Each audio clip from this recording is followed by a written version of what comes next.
Okay, I'm there. You're still there? I'm there. I just hit my record button. Oh, perfect. All right. Yep. Do you want to do a clap? Do you want to do something? No, I'll line it up. You'll be able to line it up. Yeah, because I'm recording your Skype signal locally. Yeah, but I'm doing a here. double ender for you. So right. you'll have. No, but what I'm saying is like when you right. You'll have the mix track. Yeah. When you send me yours, I'll line it up with mine, and then it's done. So yeah, I'm just so used to dealing with people that don't know what they're doing. Right. But this is one of the pitfalls, right? This is I had some blowback. I had a couple of interviews where the people's. We can talk about that in our interview, but like the people that you're interviewing, their system is horrible. Yeah. Welcome to my world, my brother.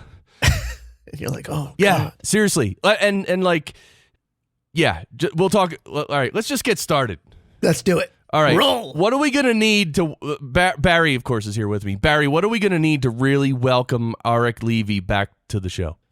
You're going to need a couple of horses or a couple of mules. All right. And what else?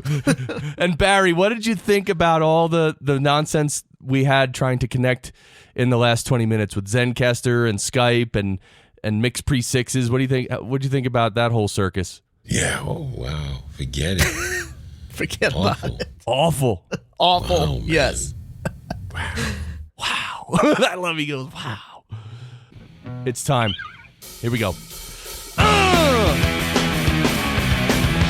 Yes! Oh my goodness, I'm glad you're here. The Podcast Engineering Show. I'm going to do a really quick intro today. Check it out. Welcome to the Podcast Engineering Show. My name's Chris Curran. I produce podcasts for medium and big companies, and every week on this show, we talk about podcast production, specifically the audio engineering aspects. We go very deep into production. I have a background in the music business, so I have a lot of information to share, and if you implement the best of what you learn here, you'll be able to sound a lot better and produce your episodes in much less time. Of course, Barry is with me. And by the way, Podcast Engineering School is we just started the new semester, but if you want to check out the next semester of Podcast Engineering School, where you can learn how to engineer and produce podcasts at a professional level for real, go to podcastengineeringschool.com. And I'm trying to fade out my music because then I got to push the fader back up, and then I got to say hello to Barry because of course Barry's with me. Barry, you ready? Yeah. Oh, yeah. He's ready. And today, my guest, he's a returning guest. He's a repeat offender. You see how I did that, Arik? Since you're a law enforcement officer. Very good. All right, Arik Levy, welcome, brother. It's great to be back. Yeah, you are an actual law enforcement officer. You're also the host of Firearms Nation. That's your podcast, Firearms Nation. You're the creator of the Shooters Summit. And you know, last time off air, we talked about your summit, and maybe this time on air, you can just tell us briefly about your summit. And what I'm talking about is how you did the back end of the summit and some of the results you had, because you pretty much hit it out of the park with your summit, I think. And you're doing another one, right?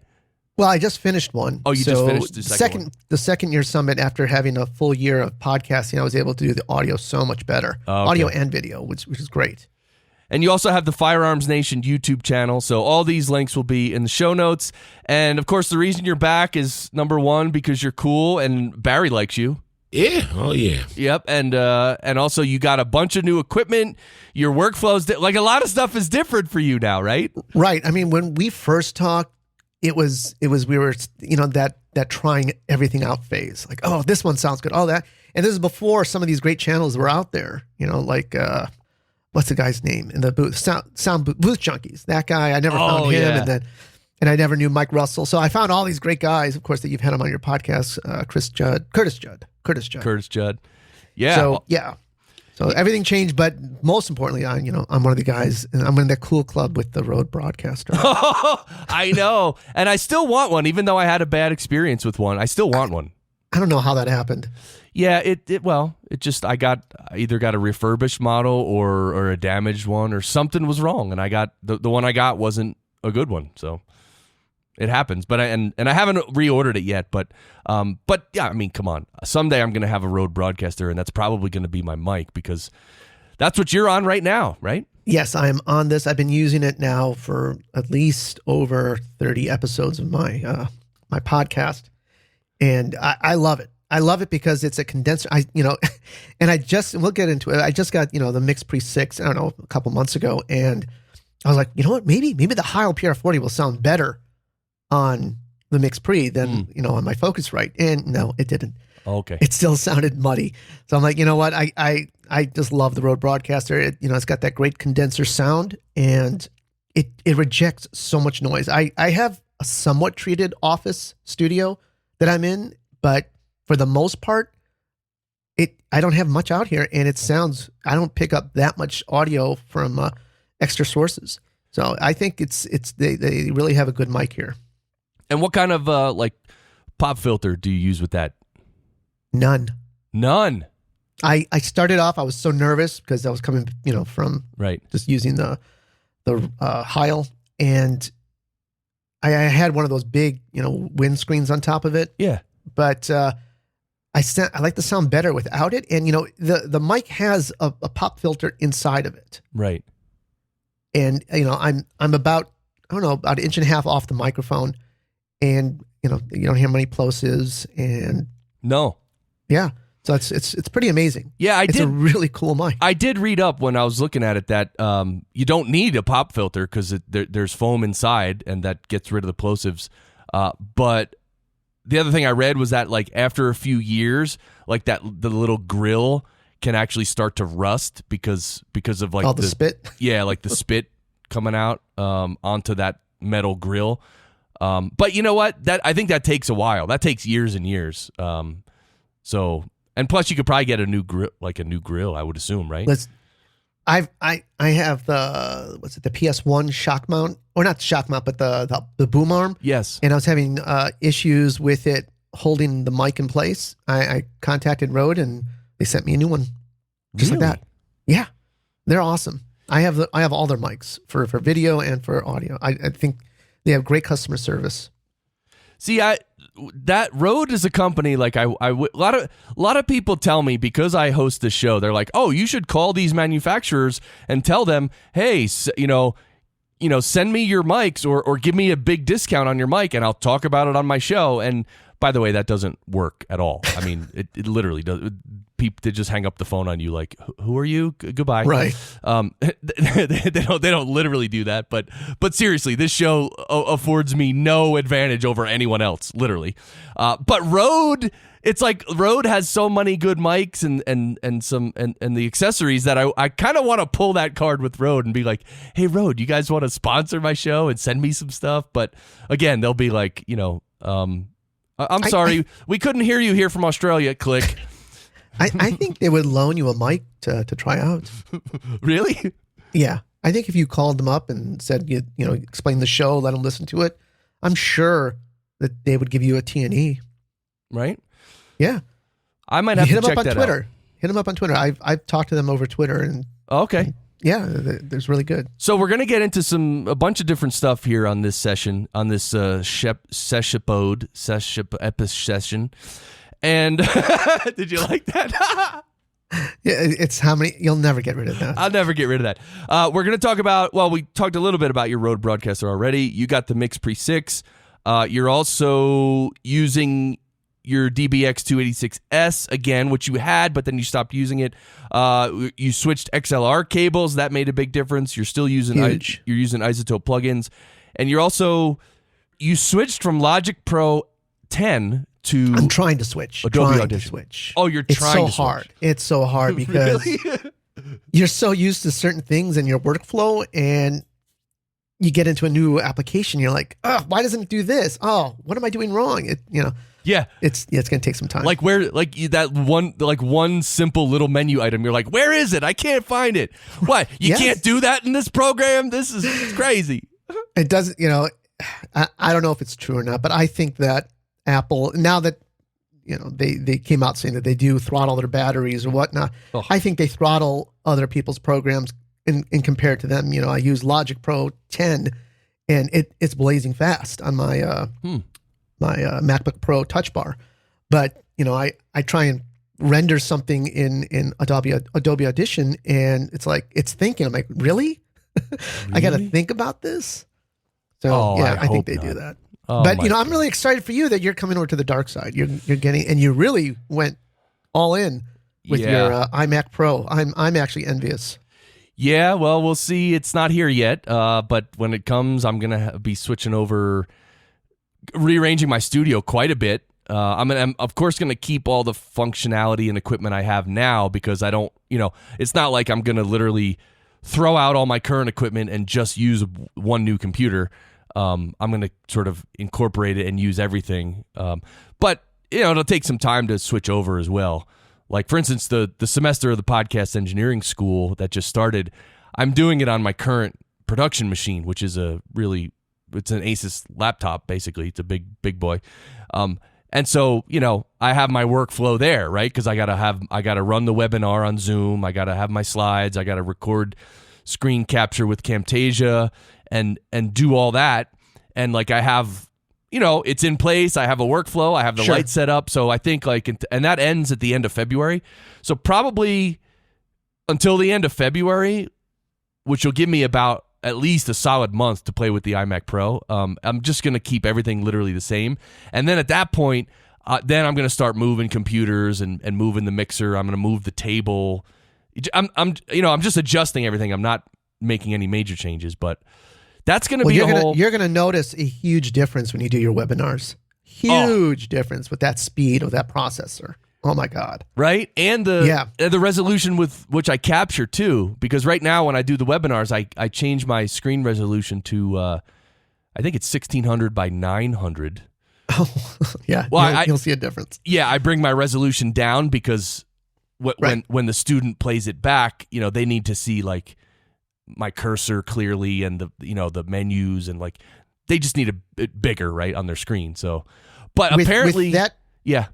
I want to say with that, you could do 4K easily. I was going to say on the iMac Pro, or even on an iMac, or even maybe on any Apple, you can actually decrease the resolution of the screen, so you can make things bigger on the screen and yet still capture it at like 4K video.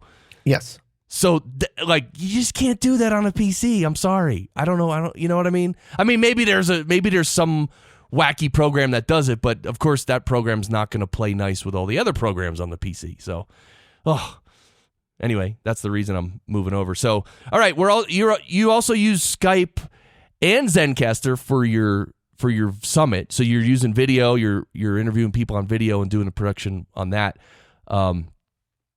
Maybe we should go ahead. We start there, or no? Let's start at the beginning. Let's start with the equipment.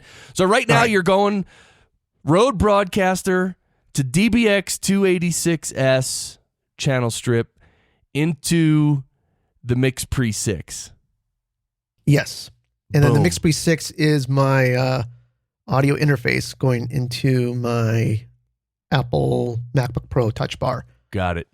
Yeah, you have a sweet setup right now, man, and your voice sounds really good. Different mics sound different on people's voices, and this mic. Yeah, I mean, I've said it on the show before. You emailed me when you got it, and you're like, "That's it, I'm done. This is the mic." Yes, it's so tempting when you see someone else. Ooh, that sounds good, but no, you can't go down that route. You can't. If it's working, don't mess with it. That's what I've learned. I learned a couple things doing that summit. Sometimes good is good enough. You can get wrapped up just trying to edit that one little click, and you're like taking an hour, or a cough, and you're like, ugh, and you're trying to resync things, and it's just, you know what? No one's going to care at the end of the day. Only you care. So that's one of the big lessons I learned. So you used to, for your mic, you used to use a Rode NT1. I used the NT1, and I found it was a little too bright. And so I went back to the Heil, and then just the Heil I'm just one of these guys. I have a little bit of that nasality, and I just couldn't get Leo Laporte sound no matter what I did, because he ruined it for everybody. Yeah. Well, that's the thing. I traced it back to him. Yeah. Well, and then of course Cliff Ravenscraft as well.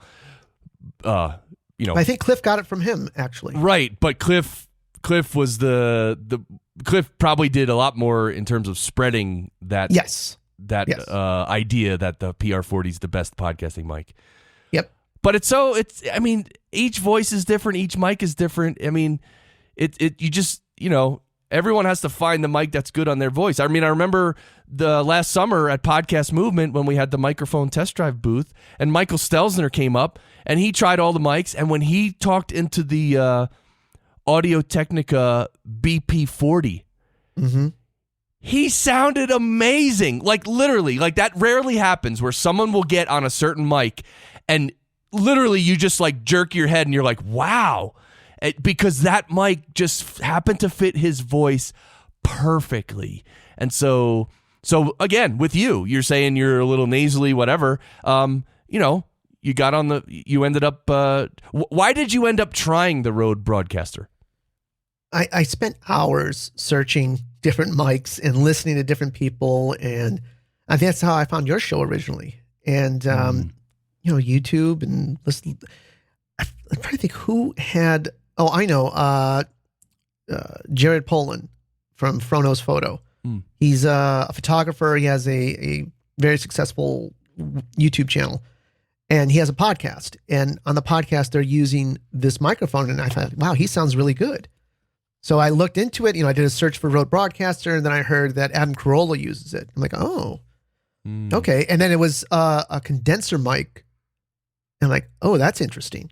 So this is because I was leaning towards either the Electro Voice RE20 or the Shure SM7B, because that's what everyone was recommending. Right. But I tried this, and I'm like, you know what? This works. I like it. I like that it's condenser. Yeah, it seems to be the best of both worlds, actually. Right. And I have I have a shotgun. I have the Rode NTG3 for my videos, and that picks up so much noise. Oh, that's crazy. So this is completely different. Same company, completely different pattern. Wait, the NTG3, that's like a mic you like attach to a camera or something? It's a shotgun mic. It's a dedicated shotgun. Oh, shotgun mic. For video production. Wait, and but isn't the shotgun mic also very has a narrow pickup pattern? It's very directional, but it's still so powerful that it's picking up stuff rooms over, houses over. Got it. See, that's one thing about like vocal mic, like not even vocal mics, like broadcast mics, let's call it that, is that the way they're set up, like even like if you look at a broadcaster or an RE20 or an SM7B, there's like the reason it's long is because it's bringing audio in through the front of it, through the nose of it, and then there's like the actual microphone element is more in the back of it. So that's how it actually, like the sound has to travel almost all the way through the mic to get to the transducer element. So that's why it can block out more sound and be very directional. Like the person whose mouth is right next to it, it'll just pick up mostly that and reject everything else. I think a shotgun, I mean, I know a shotgun works in a similar way, but I wonder what the actual difference is, but I originally thought about using that as my podcast mic because it's a really nice mic. It's not quite a Sennheiser HK416. Oh yeah, the 416.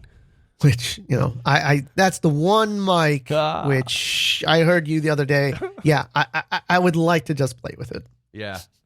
Yeah, recently I was on Kirk Harnack's show, which is, I think it's called This Week in Radio Tech, and it's audio and video. They do it live, and then I think they broadcast it on the radio in audio. I think from New York, but anyway, he has the Sennheiser MKH416 with a nice little foam pop filter on it, and you can kind of see it. It's like coming in from the side of the screen, and he stays pretty close to it, but you don't have to be like 1 inch away from that thing because it'll pick up just fine. If you're 6 or even like a foot away is totally fine. Well, I think a lot of voiceover artists use it. Yes. Yeah. Apparently it's the bomb. I that's the other thing about good mics like that is like when you plug a mic like the 416 into a really good mic pre like the MixPre6 has, that's when you get that like stunning sound. Like, wow, that sounds awesome.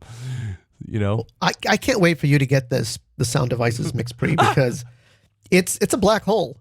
I mean, thank God Curtis Judd has a like his online school where he gave a great, I don't know, 20 lesson thing about the MixPre series, because Sound Devices really doesn't have anything out there. They have great customer service, but a poorly written manual. So you have to search to figure out all the little things with it. And I still don't know everything about it. Oh, did you take Curtis's course? Yes. Oh, cool. Yes, it was good. It was well spent. Okay. That's cool. All right, Curtis Judd, previous guest on this show, just awesome guy doing crazy, awesome stuff with video and audio. Yeah, that's interesting. I didn't know he had that course. I might have to check that out. It's like $20. It's worth the investment. Whoa. Yeah, it's just a how to use the MixPre6. Yeah. Well, there you go. I'm going to have to do that. All right, so then you're using your DBX286S, which is a channel strip. Of course, everyone knows it has a mic pre, it has a compressor, it has an expander gate, has some tone controls.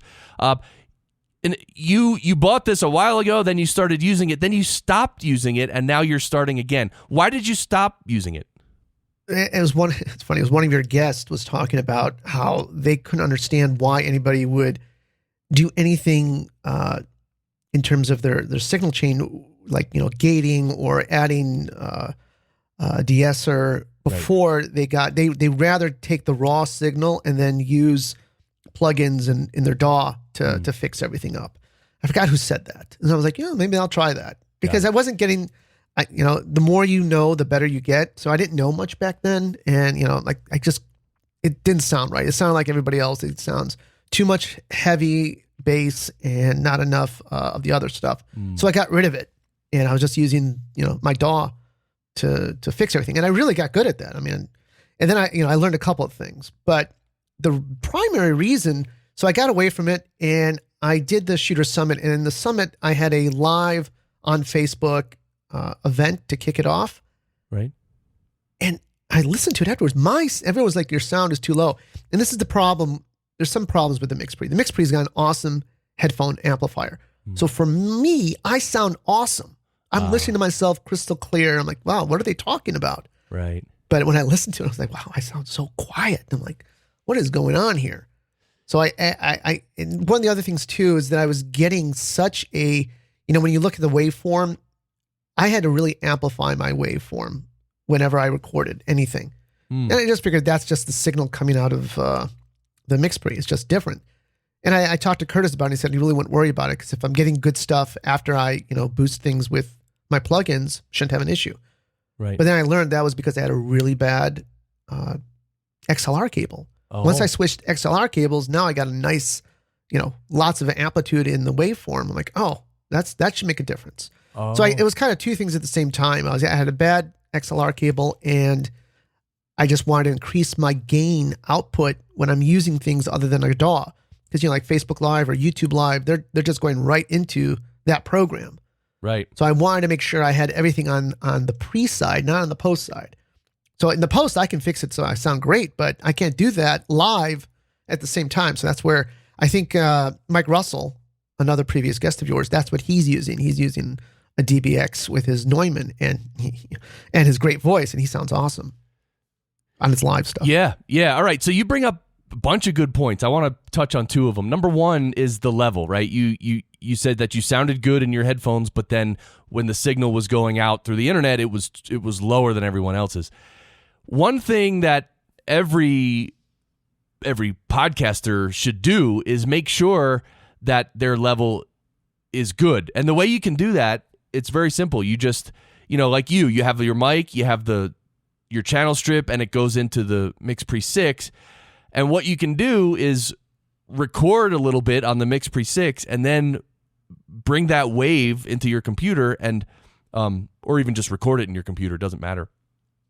But when you look at that wave, you'll see, like, are you approaching zero? Like, where does it peak? And is it a nice, fat, strong looking waveform? And if not, then go to either to your mic pre or go somewhere in your signal chain and bring it up. and then record it again, and then bring up the wave and look at it. And is this loud? Is this loud enough? And what you're going for is you want to be as loud as you possibly can be without, going over zero. So that's a good way that everyone can. That's a good way to make sure that when you join, when you connect with people online, that your signal is at the optimum level. And so, like for me, and most people, and now your level is probably good. So now if you connect with anyone on Skype, if you connect with anyone on Zencastr, or you do some sort of Facebook Live, now you know that your microphone level is optimal. And then literally you probably never have to worry about that again. So that's a cool way to figure that out and do that. The other thing is compression to tape. So, one reason, I use a channel strip, right, to tape. And I don't use EQ. I don't use anything on my channel strip except compression. And I actually just tweeted out today, and I'll give you the answer right now, but I tweeted out today like, hey, guess what my compression ratio is on my channel strip? And I mentioned that it was, I'm using it to record it's before recording, it's to tape. So, and the answer is 2.3 to 1. That's my ratio. 2.3 to 1, which is a mild ratio, right? It's, 3 to 1 and 4 to 1 is probably middle of the road. 10 to 1, you're getting into some serious compression. And, 1 to 1 is nothing. Like 1 to 1 is no compression at all. So 2.3 to 1 is a little compression just to kind of handle the loud parts. And that's the reason I'm bringing this up, is the reason it's good to use a compressor to tape is that you tame those loud parts. So that it brings the loud parts down just enough, and then you can crank up the entire level, and that's how you get a nice solid fat wave just, as you're raw recording. Whereas if you did not use a compressor, it wouldn't be such a fat solid wave. It would be, there'd be peaks, and then there'd be real quiet parts.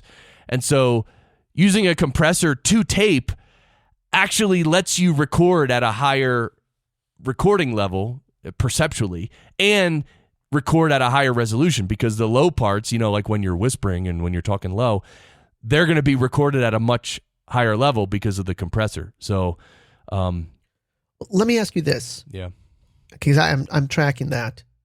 The reason I went with the DBX, and I am using a little bit of the enhancer, which is kind of their mixer, is because if I am going to be a guest on someone's show, or I am doing a live event, I'm not getting all that good EQ that when I, mix my podcast, I can do.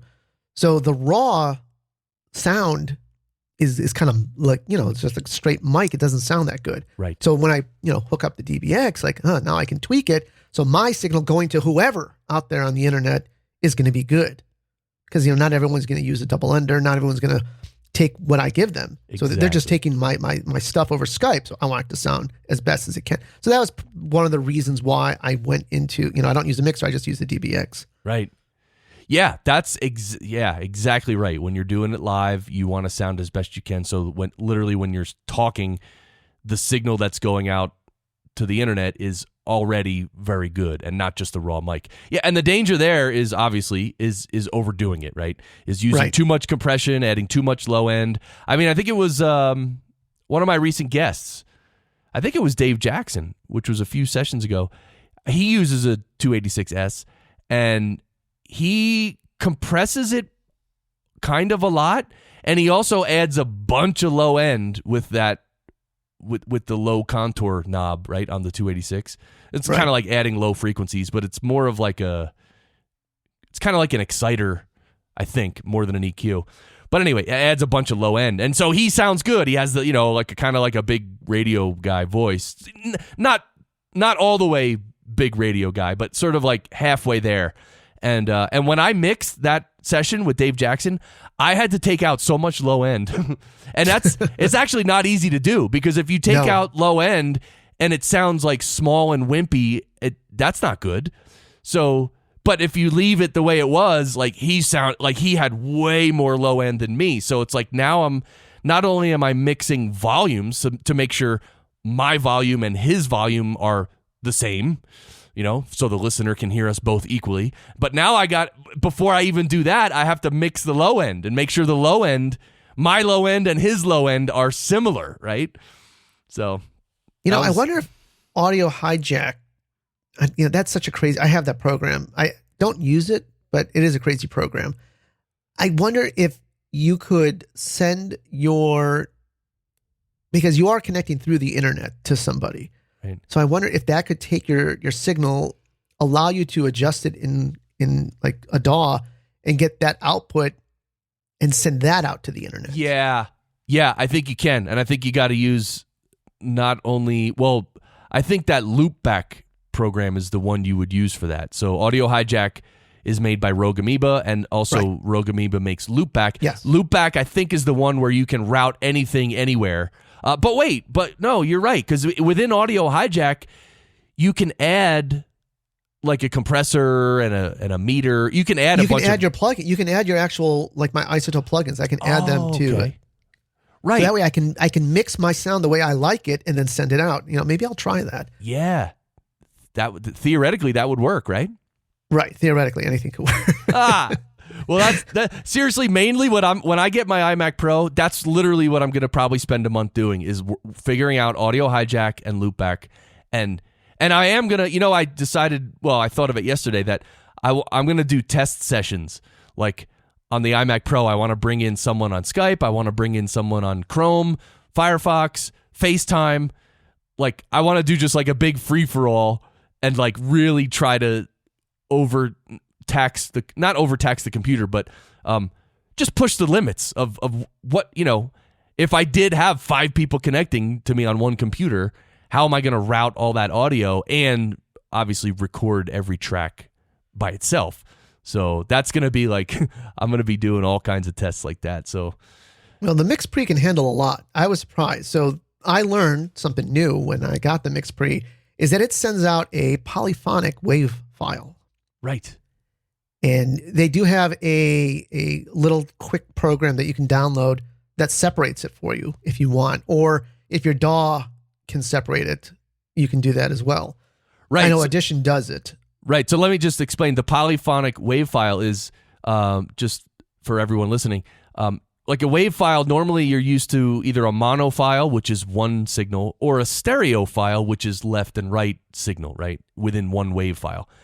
But the way the MixPre records is it can be one wave file, but have like 6 different signals on it. Yeah. It's 8 tracks. Oh, 8. So you can have up to 8 signals on one wave file. So when you open up one wave file, you'll literally see 8 different tracks within one wave file. Yep. And then the trouble is how to separate that. And some people on Facebook, every now and then someone posts, it's like, I have this file with 4 signals in it. How do I separate them? And yeah. Well, Sound Devices has this program called Wave Agent, and it does it for you. Mm. Yeah, or, like you said, in your DAW you can do it too. Yeah. Yeah. And the nice thing is, like, it gives you like a left and right mixed track with all the stuff. So, like, say this session with Skype, it's going to have two mixes, one for left, one for right. I think it has not the scratch track, but a reduced decibel track in case it was too loud in parts. It also left and right.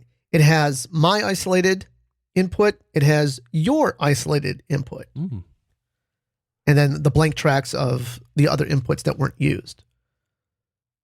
That's interesting. So wait, it does it I know it records a mix of everything, like on a left and right. It also records almost like a backup mix track at like a lower level. That's what it seems like. Actually, no, I'm sorry. I'll tell you what it is. Okay. It's my input from the computer, and it comes in at a lower level. So I get a left and right since I'm using this as my audio interface. So channel or the input 5 and input 6 are left and right from my computer. Got it. But my computer itself is on channel 3. Right. And that's where I'm coming in on Skype. Yeah, that's where you're coming in on Skype. Cool. So, all right. So the MixPre, you're loving it. Anything? Love, hate. Yeah, I was gonna say anything difficult with that thing. I mean, like you said, there wasn't much, like a user manual to it. So, what did you have any trouble with that? Oh yeah, I still have trouble even to this day. Okay, because it's got so much different gain. It's got like 3 different gains you got to deal with. Oh, and then if you think about the 286, that's got a gain that you can boost and the gain that you can output. And then I learned, in the past that you don't want to add gain up to the interface. You want the interface to be your gain, unless your mic requires it. You need a cloud lifter or something. So I try and minimize as much of the DBX because I know the MixPre has so much gain. But here's the thing. You have a pre-gain, pre-fader, and then you have a post-fader. Right. And then you have, it's not really gain, but you have a very powerful amplifier for the headphone. Right. And so you're like dealing with this. And then since this is my audio interface, it's taking gain from, and then you got to track, what's going to the output, what's coming to the input. So there's a lot of different levels where you can screw it up with the gain, and then you're going into the red zone. Got it. I do want to comment on what you said about the mic pre level. That's obviously just a microphone preamp in the MixPre6. Then you said there's another level which is post fader. Well, it's really a fader level, meaning it's after the signal has been recorded and it's being played back. You can actually bring it up or down a little depending. And so what I want to say about that fader level is that pretty much for everything we would do in podcasting, like I think you could probably just leave the fader level at 0, because the reason you would use that fader level is to mix the levels between different inputs, right? And so, but usually you don't have to do that live, right? Because you're recording everything separately, and then you're gonna do all your post production and level everything there. So unless you're doing something live where you literally need to turn someone's level down or turn someone up a little on the fly, then that fader level, you probably don't literally ever need to touch that. Of course, the mic pre level, that's different. The mic pre level is your main input level for a microphone, and yes, you do need to get that one right every time, and that's different for every input. So, well, I'm gonna have to try that because when it sends the out, you can select: do you want the out coming from the pre, or do you want the out coming from the post? And according to, I was watching the way Curtis set it up, he has it set on the post. Yeah, I mean, I guess to be safe, you could put it on post, but then again, if just don't even touch the fader, just leave the fader level at 0, and then it'll be the same signal as the input going out because you're not actually raising or lowering it with the fader. So, but I'll have to try that, but I want to wait to see what happens when you get yours. Right? Yeah. I just, I think I'm going to use it does. It has so many ways that you can use it that it can become confusing. But I'll probably just use it in the most simple way possible. But then again, I don't know, because if I probably will use it as my interface for the iMac Pros, and in which case I might have to do some, fiddling with settings, right? Well, all different kind of settings. We'll see. And I love the limiter on that is amazing. Yeah, and it's so handy. Oh, and because I've heard, I've used in the past, I've used the Zoom H6, and which was nice. It was really nice, but a couple things. One, when you lifted the gain on that, the noise floor really went up with it. But this sounds, everything just sounds amazing. I'm really happy with it. It's just a little bit of a learning curve on it. Right. So now switching from Logic Pro 10 to Adobe Audition, like you mentioned earlier that it's just, general workflow stuff. Like, where is it? How do I do this and all that stuff? What do you have? Are you doing like anything really intricate, or are you just kind of bringing in your tracks, applying some effects, and mixing it down? Well, it's bringing the track in, getting the track right, adding some effects, and then sending it out and making my sound good. Right. Like I can do that easily now in Logic Pro. So I love the way everything comes out, especially when I record, on Zencastr when it works. I think people if they're using a microphone, it comes out like a really nice podcast. I want to get that way with Audition. And, I've been, the primary reason I like Mike Rissell, I think his stuff is top notch. And I know a lot. Here's a couple, I forgot Auphonic to level it at the end to the minus 16 LUFS. Right. You can do that in Audition. You don't even need Auphonic. Right. You can level the output. You can't do that in Logic 10. Right. So that was one of the reasons. No, that's one thing Audition does well is it has the waveform editor in there and the multi-track. But yeah, I'm just so in theory, a DAW is a DAW. So it has tracks, you bring in tracks, you add effects, and you push faders, and then you render it. So in essence, if you kind of look at it that way, things are in different places, right? The user, the layout on the screen is different. The user experience is a little different. The menus are different. Right. But in general, it's the same. It should be. It is the same thing. Maybe it's just me. Maybe it's just too much on the internet. The common theme is Logic is great. It's like perfect for music. It's a great music. Put it together. And Audition is more specifically for vocal and podcasting, the way it's set up. That could be true. It might not be, but you know what? I have 40 some podcasts mixed on Logic, and there's no problem with it. Maybe I just stick with Logic. I don't know. We'll have to see. Yeah, because I have it. It works. Yeah, I was gonna say if you like Logic and you want to just keep using it, that's fine. And then after you mix it down, like render it from Logic Pro 10. Then bring it into Audition and into the waveform editor, and then you set the LUFS. Just use Audition to set the LUFS. But then that means you got to pay for Audition just for that one step, which is kind of like, I don't know if that's worth it. Well, I already had the whole Adobe suite, so I was like, okay. I'll just use Audition. It's not like I'm going out and spending the extra cash because that would be a huge limiting factor. Yeah, if I had to pay whatever it is, the $20-$50 a month. I don't know what it is now. I would not want to be doing that. I'll just stick with Logic. Yeah, so if money is no object, stick with what you got.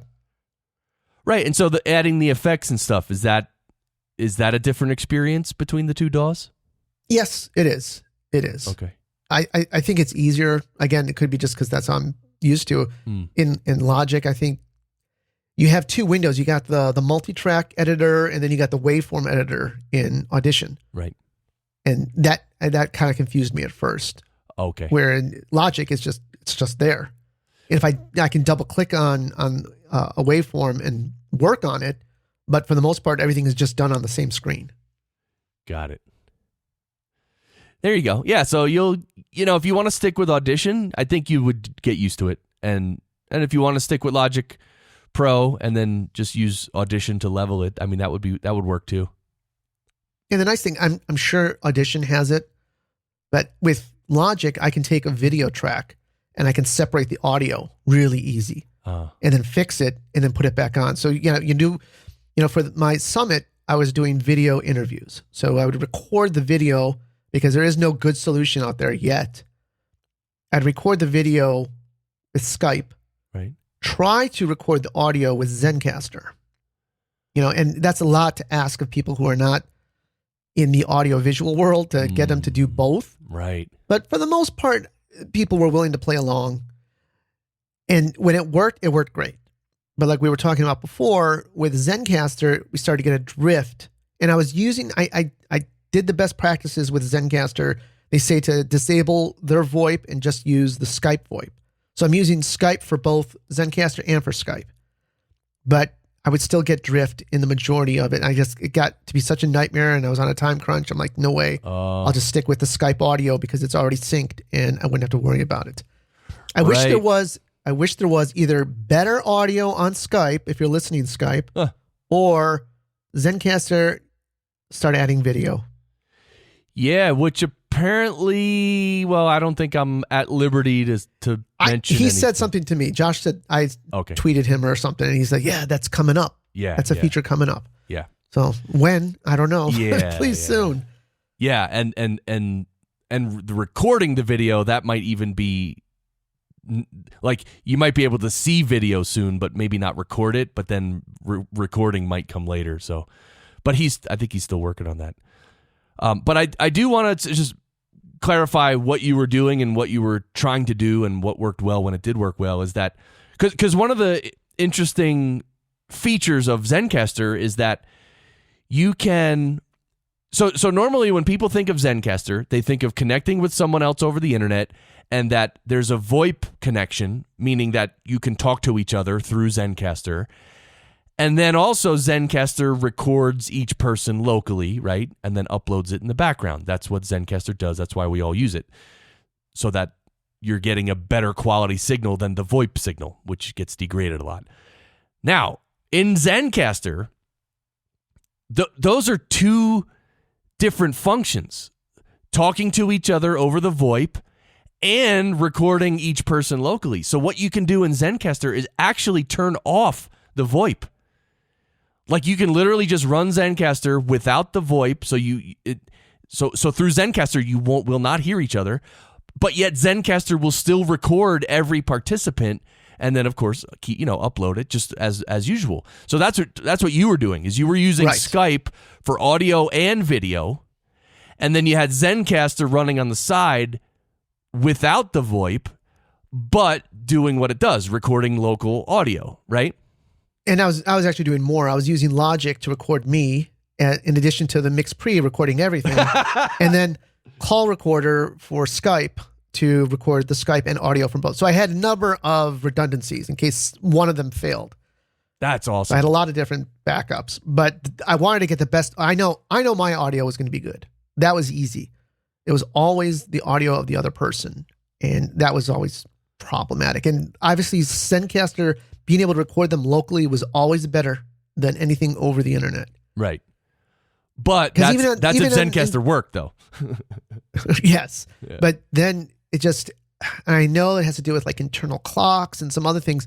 The drift would happen, and it was too much to have to try and resync everything. Yeah. Especially when you're dealing with a video track. See, with audio, it'd be easy. I can cut and whatever. Right. You can't cut the audio track because if you're cutting the audio track and you're not doing it with the video, you're in for a world of hurt. Yes. Oh, that is such a distinction there. That's why I had one I had to do that for. Really? It took me 4 hours. Oh. Yeah, so the drift, okay, right. The drift with Zencastr is real. It doesn't happen all the time, but sometimes it does happen, and that's who knows why. It's because of clocks, different computer clocks and whatever. But I, like I told you off air, I typically have to go through when I bring in the Zencastr recorded file and I line it up. Like it'll be basically synchronized for like 5 minutes, and then it'll start to drift. So like basically every 5 minutes, I'll have to cut out like a little sliver and just move it up, like slide the rest of it up, and I got to go through the entire episode or session or seshipode or episession and just manually line things up. It doesn't take that long. Like honestly, it might take 10 minutes, which isn't the end of the world, but at the same time, it is annoying. But like you said, when you're dealing with video, completely different story, because now the audio has to line up with someone's mouth, right? Right, and people know right away if it's wrong. They make programs or little plugins or something that will actually synchronize, like automatically synchronize the audio of someone's voice to their mouth. Right. So it gets more complicated. Oh my. Now, if you're doing video and you're editing that video, so I edit the video in Final Cut Pro. Okay. And Final Cut Pro can take multi-track. You can make your own multi-track that you can switch from, because I was basically using Final Cut Pro as a switcher. Got it. So if you're watching it, you could be lazy or you could be complicated. So I chose the complicated route because I'm a glutton for punishment. Easy, I can just record everything on Call Recorder. You can put 2 images up, or you can do a split screen, and then you're done with it. but I wanted to give the experience of cutting back and forth like you're watching a documentary. Right. So when I'm talking, you see me. When the other person's talking, you see the person talking. Right. And so I use Final Cut Pro with the multicam track as a switcher. So I can click on whichever, I'd have the WAV file as the track, and then I would sync different video to that. So I just click on one video, click on it. It's a little tedious, but it works. But Final Cut Pro can do that. And then if I'm off with the synchronization, I can adjust that in Final Cut Pro. And that's that one where everything was messed up. Usually it wasn't messed. Usually it was pretty straightforward. Got it. But one was completely messed up. But I just want to get back to something you said, that you're having to drift on audio. It's funny, I've never had that problem when I was just doing an audio podcast with Zencastr to have to realign the tracks, which is interesting. Yeah, and so just to be clear, like when I record, let's say, because I do this for clients, right? When I'm recording a client's episode, I have the host connected, I have the guest connected, and of course I'm there as the engineer. And I record everything locally as it's happening, right? So as the signal is running through my mixer, I'm actually recording everyone locally. And that's sort of my, I sometimes call it the guide track. Like it's just a guide, right? That's my local recording. So that when I download the Zencastr files later, I line up the Zencastr files to what I recorded locally. So okay. It's what I recorded locally is all the VoIP signals. So then when I bring in the Zencastr one, that's why it does drift. Like it'll drift like second to second. Like sometimes it'll be lined up and then it'll drift because the VoIP got messed up for 5 seconds and then it comes back. But you're using it's not like you're doing the interview. You're just there to make the interview happen. Engineer the session.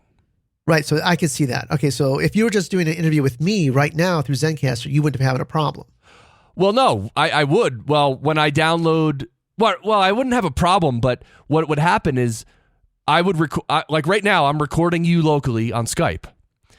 And if we were doing it on Zencastr, when I did download the Zencastr file and I line it up to your local track, which I'm recording right now, it would fluctuate a little, not too much, and usually sometimes it's good enough just to leave and it's fine, but sometimes over time it'll just it won't synchronize, and then you'll be talking like a half a second later than you were, or maybe even 1 second. Well, probably not 1 second. 1 second's probably extreme, but that's all. And it's because of the VoIP. Yeah. It's because it's just yeah.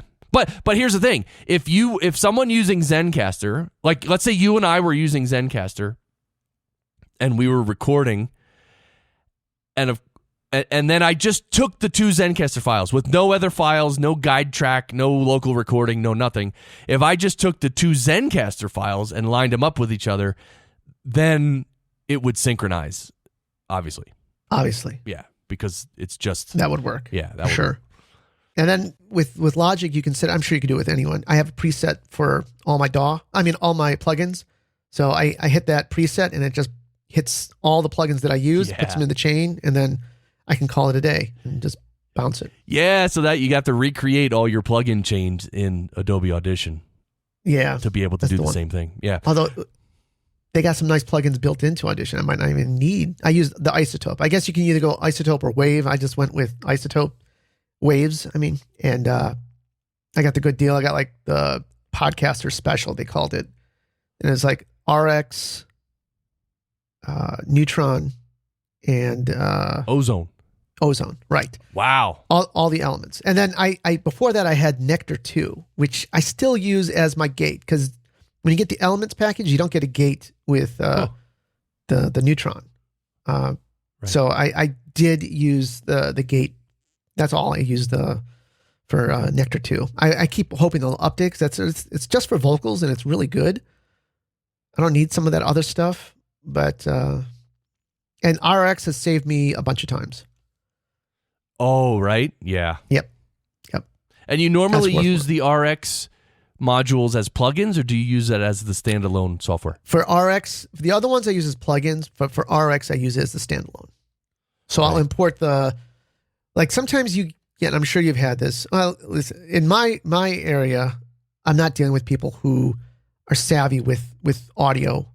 So you're hoping, like I hope for the Apple earbuds. That to me is a good day. If someone can plug their earbuds into a computer, a lot of times I'm just getting them standing outside their laptop and have that built-in mic, and that's what I'm dealing with. But sometimes with the earbuds, you're getting a lot of noise and clicks and whatnot. So I'll bring that into, I'll try Auphonic to see if it'll clean it up, because sometimes Auphonic has mystery technology in there, and it makes crap sound so much better. Right. But other times I'll just stick it into RX and run it through a couple times, and it surprisingly fixes a lot of the problems. Right. And you're using, do you use Neutron very often as a plugin?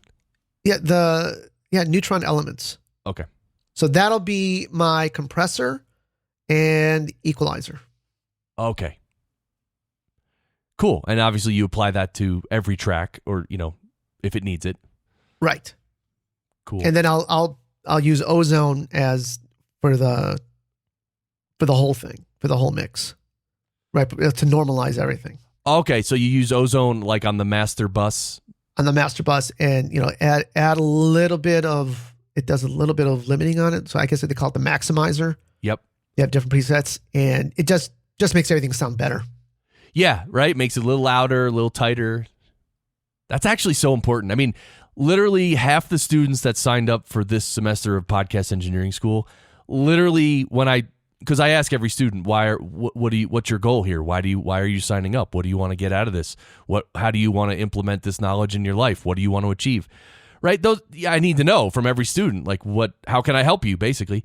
And like literally at least half of them said, I don't know, a lot of podcasts aren't loud enough. They're like, I know there's a last step with the loudness and getting that right, and I don't know what it is, and I don't know what to do. And I'm like, oh yeah, you're talking about the mastering step, adding a little compression, a little limiting, and just tightening it all up, because podcast audio is raw audio. It's not going out over the radio, right? It's not going to be processed by 14 other processors before it goes to someone's ears.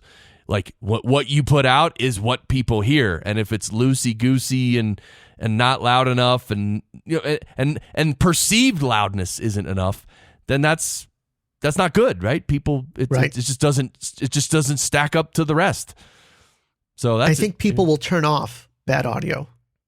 They'll listen to a podcast for a couple seconds and just can't get past it. They'll turn it off. Yeah. Oh, there's some you just turn on, literally 5 seconds. You're like, oh wow, off. They're using a phone call? Forget it. And some people still do the old blog talk radio when everyone was on the phone. I know. That's brutal. That was brutal. The more I do this, the more of a snob I become. I think that's what it is, because I listen to other podcasts. I'm like, oh God, you can't hear that hiss in the background? Yeah. Come on. It's good that we're all learning and becoming more sensitive and being able to produce audio at a much higher level. And what you said and about, sort of having the attitude of a snob, it's like, it's not that we have the attitude of a snob. We just hear more. And like, I understand why people have bad audio. I understand it. And it's okay. They can have a podcast with bad audio. And people love it. Yes. The host loves it. And maybe there are some listeners that love it. And of course, there's always the people who say, oh, there's some big shows, really popular shows that get millions of downloads that actually don't sound that good. And that's true. So, I don't think we're being snobs. We're just sort of talking about it and pointing it out. And I, hey, whatever anybody wants to do, more power to them, go ahead, make a podcast. But when the time comes, and the time always comes when the host one day wakes up and says, you know what? Why does my show sound like ass? And then they're on the journey to understand how to actually make audio that's good enough, right? It doesn't have to be great. It just has to be good enough. So it's totally understandable, I think. Do you agree? And hopefully they find a show like yours, because shameless plug for your show, but seriously, it helped me a lot listening to what people are using. You know, there's a couple of the YouTubers that you brought on this year, like Mike Delgadio and Podcast Stage. I can't think of his name. Yeah, Bandrew Scott. Yeah, Bandrew. Right. Great name. And then even the new guy is Podcast Mike. I can't remember his name either. And he uses the broadcaster too. And you learn what other people are doing and why they're doing it. And then you guide them through. And you don't need a master's degree in audio engineering. You can learn a lot just from this show. Of course, you'd probably want to go to podcast engineering school if you really want to get good. Yeah, if you're insane. Yeah, you know. By the way, it's Travis Hill, podcastmike.com. Yes. I want to have him back too, because he's tried out a lot more mics since he was on the show. I just want to say, your show is called Firearms Nation, so people should go listen to that. You're the creator of the Shooter Summit, so people can go search for Shooter Summit. If anyone's into firearms and safety and all that, definitely good. And of course, on YouTube, you have the Firearms Nation YouTube channel. Correct. Everyone should go. The links are in the show notes. And see what I did there, Arik? I was trying to get in your plugs before I say, okay, well, it's great having you. Did Barry fall asleep? Hold on, I got to switch screens. No way. You crazy? It's just been so engaging, so he just decided to stay quiet. Oh, wait a minute. Go ahead. Ask that again. Sorry. Hey, Barry, were you sleeping? I think I dozed off or something. Oh, we finally had a use for that clip. Oh, that was classic. No, with these new Apple statistics, right? The new statistical data from Apple, and they show you literally second to second when people are, how many people are listening and when people start to drop off. And I only checked a couple of my sessions, to see when people were, leaving the show, at the end when people drop off and they hit stop, and it inevitably it's when, and I think it's not just me, it's with any host, when the host says, all right, well, this has been a great episode, thank you, Arik Levy, like that literally is the moment when people hit stop and get off. So anyway, that's why I'm trying to be a little sneaky, and I was like, just one thing, and I gave all your plugs. Yes. No, that's good. I mean, that's the same thing on YouTube. When you're watching a video and people like start wrapping it up, people always leave it. So yeah, it's exact same in podcasting. And Arik, since you are a law enforcement officer, is it okay if I name this session repeat offender Arik Levy? Go for it. Really? Okay. or I could say repeat guest and then in parentheses repeat offender. No. I mean, it sounds funny, but it's like I don't want something like that living out on the internet forever. You know what I mean? Oh, yeah, I never think of that. But yeah, that's true. Yeah, like, we don't want to have the word offender next to my name. Yeah, exactly. It's like, it's funny, but like, we don't want that to live on forever. Just, it's not that funny. Let's put it that way. If it was really funny, I would do it. But anyway, I'm really happy to have you back. This has been great. And, who knows? Someday, well, I don't think besides Ralph M. Rivera, I don't think any guest on the show has ever been back a third time yet. So Mary Mazurek, Max Flight, those are all repeat offenders as well. But Arik Levy, thanks for hanging with me again, man. It was awesome. It was awesome. All right. Well, thank you for listening. Check out all our previous sessions of this show, and I hope you improve your sound and love it and sound great. Arik, come on. Woo! Uh-huh. Yeah.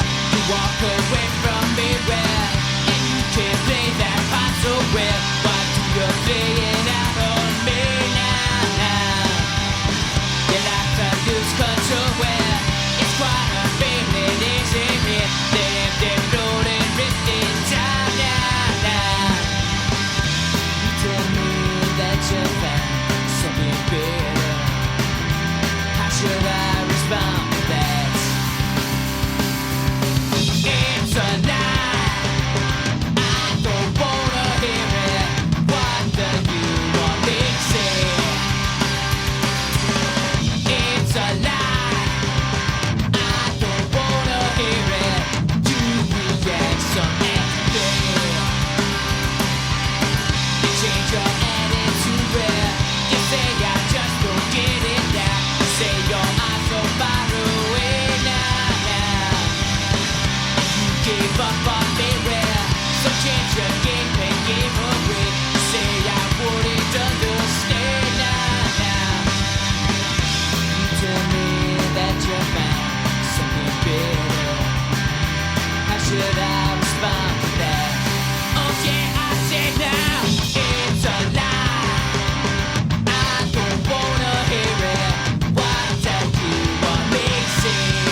things we did still hold their meaning.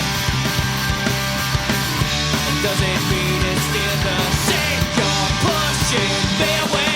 You walk your theories now where you getting walked up on your now. You walk your way around somehow now. Yes, it hurts me now where that you don't talk to me now. Now that these worlds have split apart now. Tell me that you found